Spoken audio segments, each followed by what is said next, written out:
नमस्कार, मैं उमेश कुमार एक बार फिर से आप सभी का इस नए सेगमेंट में स्वागत करता हूं, अभिनंदन करता हूं, इस्तकबाल करता हूं। इस नए सेगमेंट में मैं आज आप सभी के साथ बातें करूंगा झारखंड की एक और जनजाति के बारे में। जी हां, मैं आज आप सभी के साथ बातें करूंगा झारखंड की जनजाति मुंडा जनजाति के बारे में।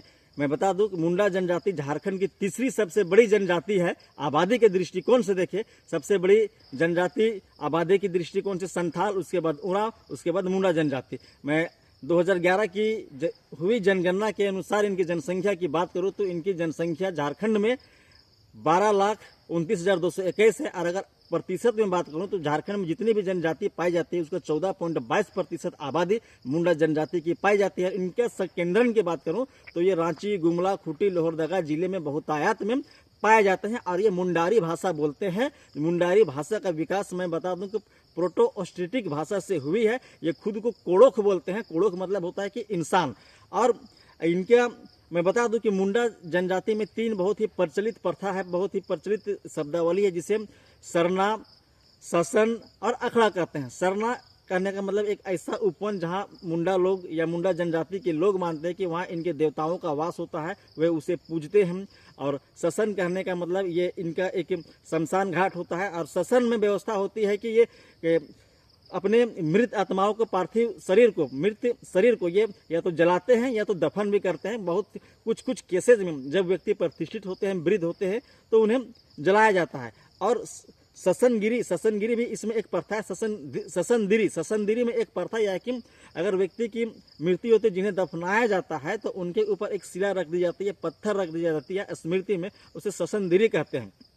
अब आते हैं इसके शादी विवाह की व्यवस्था के बारे में। तो मैं बता दूं कि मुंडा जनजाति में एकल विवाह प्रचलित है।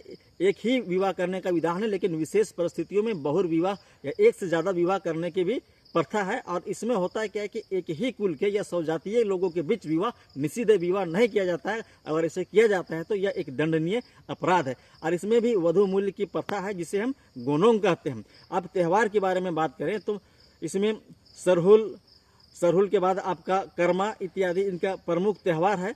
चूंकि ये प्रकृति के बीच रहते हैं, जंगलों में रहते हैं, प्रकृति पूजक होते हैं, तो सिंगबोंगा इनका प्रमुख देवता है। और ग्राम देवता की भी ये पूजा करते हैं, जिसे ये हाथी बोंगा कहते हैं। पूर्वजों की आत्माओं की भी ये पूजा करते हैं, जिसे ये ओंगा बोंडा कहते हैं। और जो पूरे इनके धर्म का जो प्रमुख होता है, प्रधान होता है, जिसे या पुरोहित होता है, जिसे ये जो इनके आगे इनके धर्म लेके चलाता है, या उनके कहे अनुसार ये अपने विधि विधान से पूजा करते हैं, उसे पाहन कहते हैं। उसके बाद अभी अगर हम देखें, तत्काल में देखें, तो मुंडा जनजाति 2 शाखाओं में विभक्त हैं।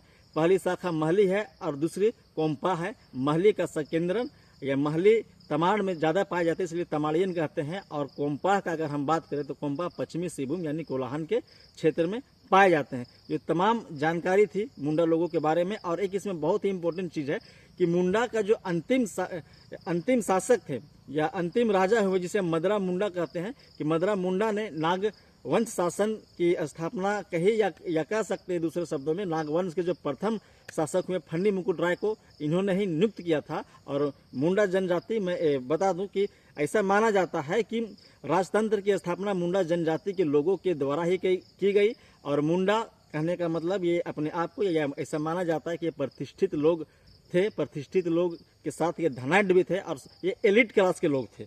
तो ये तमाम तरह की जानकारी थी जो मैंने आपको बताया इस वीडियो के माध्यम से कि मुंडा लोगों की क्या स्थिति है, उनकी क्या जीवन शैली है। आई होप इस वीडियो को सुनने के बाद आपको मुंडा जनजाति से जुड़ी जानकारियाँ मिली होंगी।